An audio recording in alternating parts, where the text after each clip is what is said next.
Hello,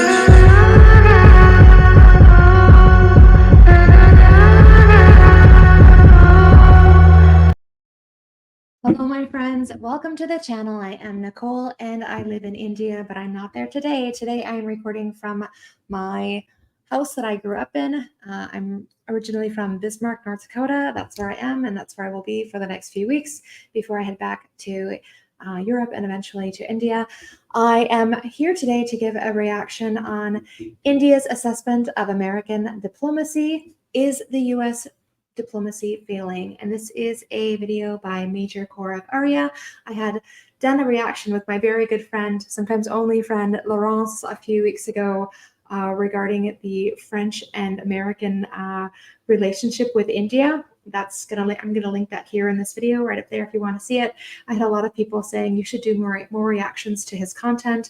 So here I am, and we're gonna see India's assessment on American diplomacy. So let's go ahead and get to it. If you haven't already, please give me your like and please give me your subscribe, and let's go. Though Hezbollah, it operates out of Lebanon, but it has some sort of a say in Palestine. We're happy to lead America. If any American in his wildest dreams thinks that India is looking for leadership and looking for America to lead, sorry. Israel did it because these people, 4 or 5 of them, bunched up together, attacked Israel to snatch Israel's territories. Israel won the war and Israel snatched. Jen friends, I'm Major Gaurav Arya and you're watching the Chanakya Dialogues English. Like this video, subscribe to our channel, and don't forget to press the bell icon. Mohammed bin Salman, Crown Prince of Saudi Arabia, had a meeting with Antony Blinken, Secretary of State of the US. And they discussed a few things. Nothing new there, but there is an analysis which I would like to share, and this is my analysis. What's happening is that, as usual, the old stance of Saudi Arabia that we will not recognize the state of Israel till the time the Palestinian issue is solved. So everybody is talking about the two-state solution. Everybody is saying that, especially Saudi Arabia, they're saying that before 1967, we want those boundaries. Pre-1967 boundaries we want. That will be acceptable, and then there will be 2 states. There'll be the state of Palestine and the state of Israel, and hopefully they will coexist peacefully. Now, there are 2-3 problems here. The first thing is that Hamas, you like it or not, Hamas is one of the stakeholders in Palestine and major stakeholders. The other stakeholder is Hezbollah. Though Hezbollah is, it's stationed in Lebanon, it operates out of Lebanon, but it has some sort of a say in Palestine. So all these organizations, these terror organizations and countries there, Muslim countries especially, surrounding Israel, apart from Egypt, none of them actually want the 2-state solution. This is something, you're trying to push the 2-state solution. I'm not talking about Saudi Arabia here, by the way. Saudi Arabia does want the 2-state solution, but the immediate environment of Palestine, they're not interested in a 2-state solution. No. They're interested in a 1-state solution, and that is the Palestinian state. You ask the Muslim street. You ask the Muslim street. You ask the Muslim street in Pakistan, forget about the Middle East. Forget about West Asia, as we like to call it. Ask the Muslim street in Pakistan. You utter the name Yahudi, and the first thing that comes to mind is attack. And it has nothing to do with Palestine. So I don't think the Americans are figuring into it the root cause. The root cause is not Israel, quote unquote, taking over Palestinian territory. The root cause is sanctioned religious hatred. I've said this before, I will say it again. The root cause is hatred through the various hadiths, through what is written in Sahih al-Bukhari. Yeah, it is. And you can see it. This is a direct quote on your screen from Sahih al-Bukhari, in which he says that on the day of judgment, the Jew will hide behind a rock, he will hide behind a tree, and the rock and the tree will give witness to the Muslims, saying that, O Mu'min, or O Muslim, O believer, behind me hides a Jew, kill him. This is what... Okay, well, I want to stop it for just a second because, what I said, and I said like the behind the issue is Israel. It wasn't the fact that it's Israel, but the fact that how they created the country. And the root cause, I think, goes back to how that happened, how they divided that and displaced those people. But let's continue. I understand that there is what he is saying, some intrinsic dislike or hatred from Muslims to Jews that may or may not be there. But I think in general, I think it's the displacement of the Palestinian people, and what happened after World War II, and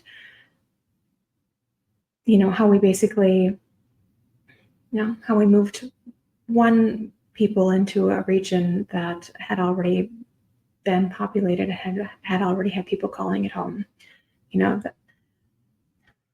It's just it's a mess. Anyway, continue, Major. I'm sorry for disturbing you. Let's go.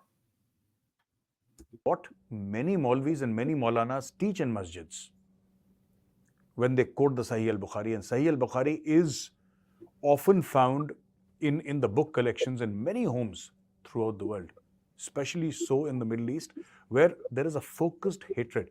It's not about Israel. It's not about Palestine. It's about the Jews. It is about... Why is it about Jews? It's about the Jews because of what happened. Radicals not wanting to give the Jews the right to live, and playing the victim card, obviously, which is Palestine's favorite sport.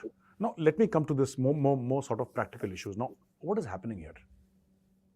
What is happening, ladies and gentlemen, is that nobody is talking about whether Israel would be safe. Let's say Israel moves back to the 1967, boundaries. There was a war in 1967.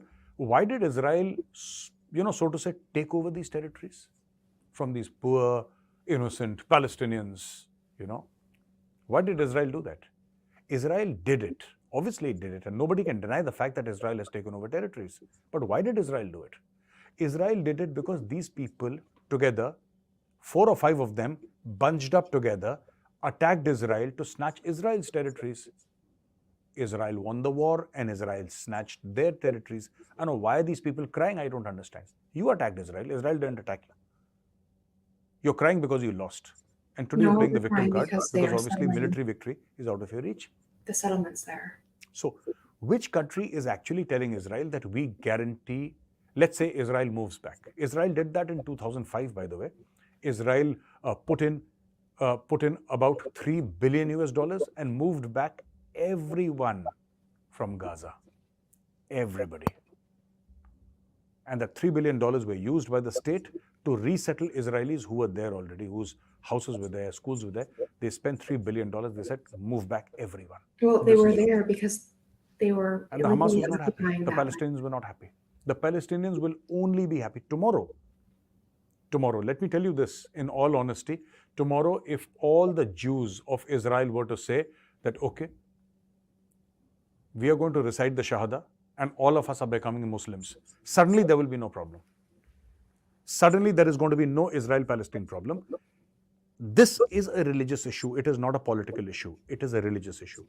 Like jihad in Kashmir, Pakistani-sponsored jihad and terrorism in Kashmir, it was never a political issue. It was always a religious issue.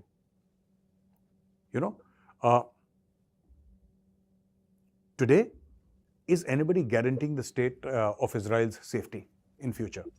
Is anybody saying that, okay, post this war, let's say once the war finishes, this is our plan and Hamas will not attack you? Is anybody saying that? No. Nobody's talking about that. Why? And America comes across as a big disappointment because this is exactly what Nikki Haley has been saying all along. And yesterday she made it absolutely plain. She said India, she quoted India's example and she said that India, would love to be in the American corner. And she's quoting a few Indians that she had spoken to. I don't know who she spoke to, but this is what Nikki Haley said, that I've spoken to the Indians. So when you say I've spoken to the Indians, it means that you've spoken to the government of India. Right? I guess, yeah. But I don't think the government of India will ever speak to Nikki Haley in these terms. They are not going to discuss this with anybody else. It's not going to happen. I think she's adding a lot of garnishing in this entire statement that she attributes to the Indians. And there she says that, the Indians say that we do not trust the American leadership. We do not trust the Americans to lead. And Therefore, we are with the Russians. So there are two problems here in Nikki Haley's statement. First of all, we were never led by anybody. We lead ourselves. We are certainly not looking at America for leadership or towards any other country. We are good enough. In fact, if America wants to be led by us, they're welcome. We are happy to lead America. If any American in his wildest dreams thinks that India is looking for leadership and looking for America to lead, sorry. No, we are not. Apart from weapon systems and apart from the people of America, the culture of America, there is nothing good about the American government, let me tell you this. The people are great, the country is beautiful, and they still have those old values on which America was made. It's a free country, there is no doubt about that. But American politicians, you cannot trust them. That part, Nikki Haley is right. We don't trust the Americans, not just to lead, to do anything at all. The Americans can't do anything. Second thing which I wanted to discuss with you is, when Nikki Haley says that we are on the Russian side because we don't trust the Americans to lead. We were never on the Russian side. We bought a lot of weapons and we had a close relationship with Russia. But India will never accept the leadership of any other country, be it Russia, be it America, be it China is obviously out of the question, even America is out of the question. So that is one piece. And the second thing is that, you see, why is America weak? Why do the Indians think? And America has just proved it yesterday. It was Iran that was responsible for funding Hamas, which killed so many Israelis, 1,400 Israelis, within a span of a few hours or a day. They killed those many Israelis, right? Funded by Iran.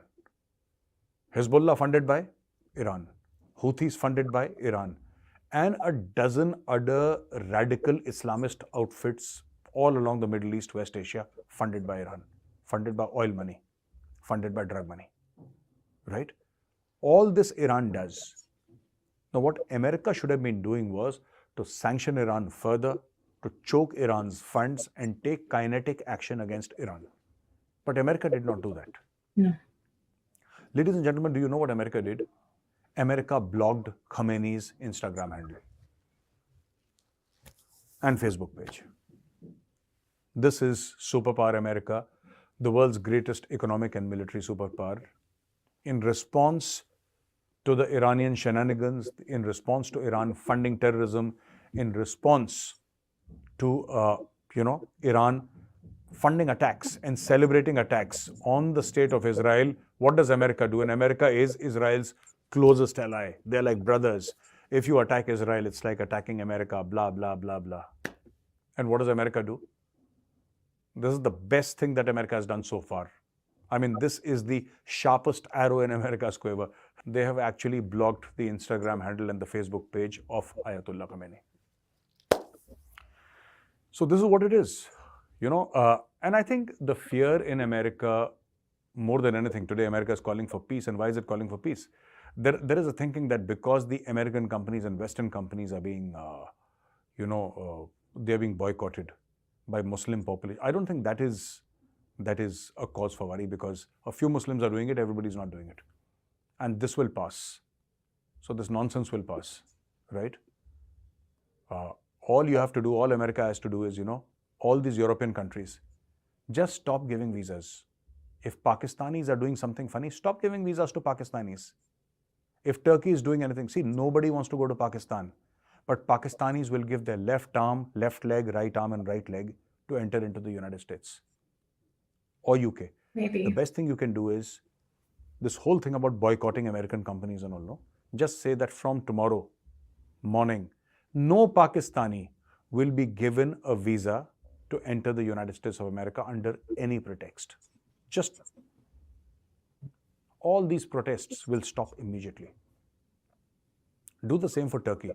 Do the same for every country who's boycotting you. You boycott them because they don't have any products of their own. Let's say Pakistanis are trying to boycott Israeli products. Israel can't boycott Pakistani products because there are no Pakistani products. There are no Pakistani products. Do this, ban them, stop their visas. They will immediately tell the World Bank and the International Monetary Fund, the IMF, to stop payments to Pakistan. I promise you, and as the Americans say, I kid you not, one call from IMF and every Pakistani, 250 million of them, will be singing the Israeli national anthem. With this, ladies and gentlemen, I come to the end of my small video today. And now for the question and answers. The first question is from Parth Popat. Namaste, sir. Namaste, Parth ji. He's saying Putin's interview with Tucker Carlson is not even aired, but some in West want sanctions on Mr. Carlson. My question is, have these people forgotten what real journalism is? Do you think social media has replaced mainstream media as one of the 4 pillars of democracy? Jai Hind. Parth ji, this whole thing about journalism, it's overrated, and journalists like to do it. Most of the journalists, at least the old timers, have this holier than thou attitude. Even in India, most of the media outlets, I'm not talking about all, there are many media outlets which are not, but many media outlets are actually owned by businessmen. I don't want to take the name of those newspapers. They are owned by businessmen. Businessmen who have nothing to do with journalism. And so, what is the basic aim of a businessman? It is profit. Profit. Fox News, for instance, is actually listed as an entertainment channel. It's not even like the actual industry it's recognizable as an entertainment, but yet they are news.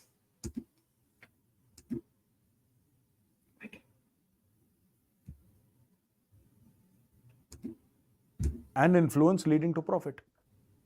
Please, list down the name of our newspapers, top Hindi newspapers and top English newspapers, and please look at the ownership.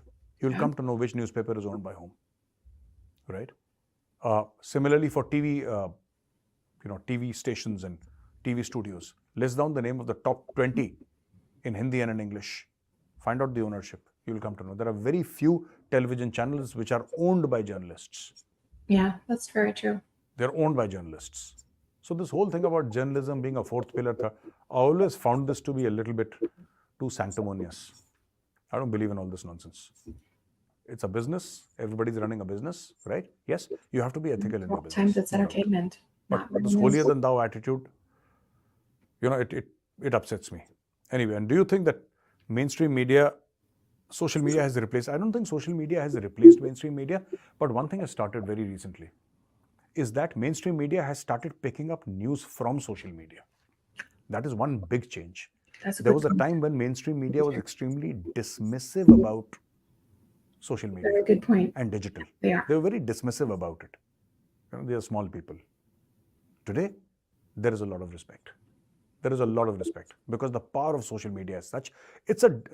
You have a Twitter handle, you are the editor-in-chief of your Twitter handle, you can write what you want here. Yeah. In a mainstream media, there'll be an editor-in-chief of an organization who will control the editorial. There is no control. No. Very right. Mishtu. Jai and Major Sir, do you think America will still like to go to Afghanistan when Donald Trump comes to power? How's the geopolitical scenario, especially in the context of Russia-Ukraine, Israel-Hamas war, and entire Middle East crisis will change when Donald Trump?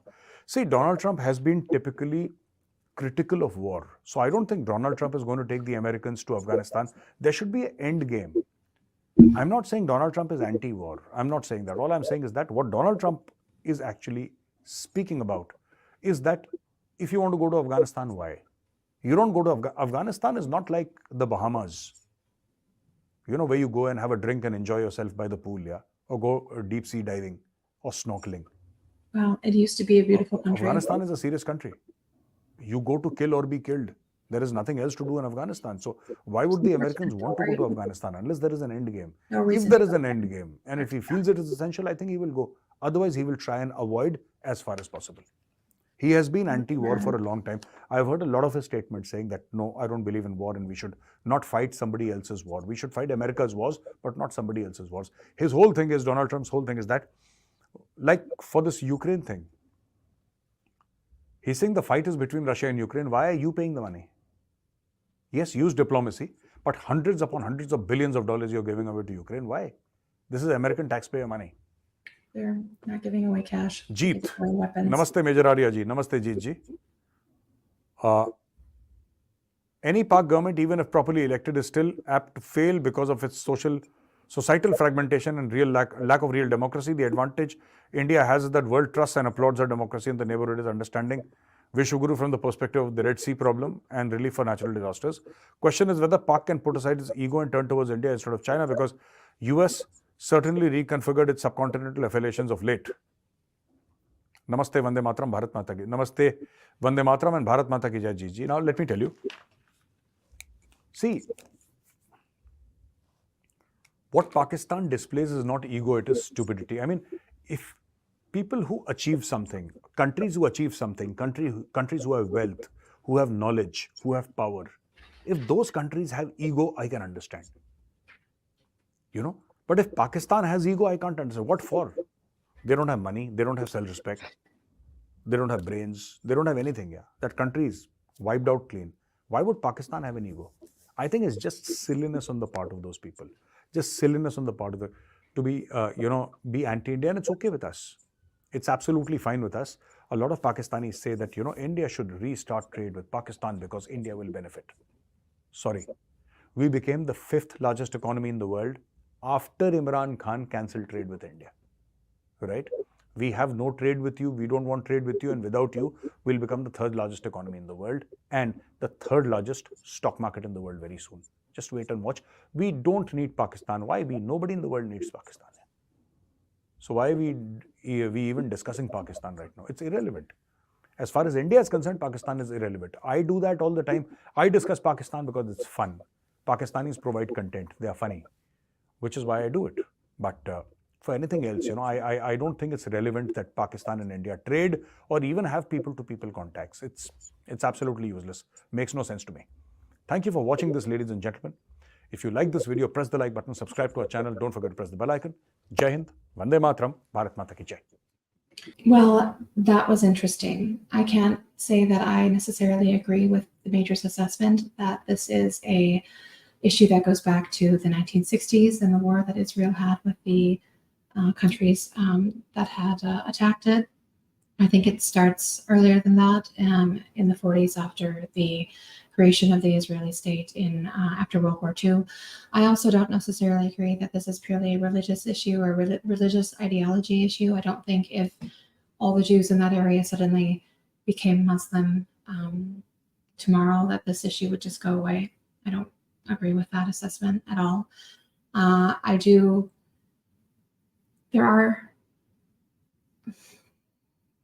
don't know. It was an interesting video. Let's just put it that way. It's his assessment. I'm not sure if I agree with it. I don't know why he brought Pakistanis into it the way that he did and said that they make good content. They're funny. I'm not sure what that was about.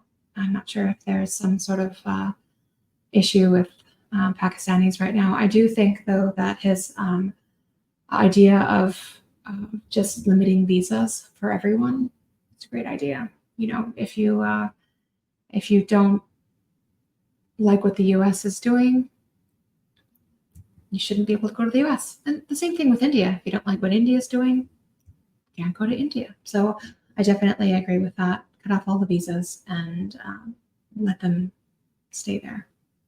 And let's see if it changes their stance on things. So that is my reaction. Another very interesting video from Major Gaurav Arya. I do like his videos. He gives a good perspective, a different perspective, and it helps me think of my own and, what do I believe? And I appreciate that. I also just like listening to him talk. He's got a very nice voice, and it's nice. So thank you so much for listening, if you're still with us or with me. And as always, I love you and bye-bye.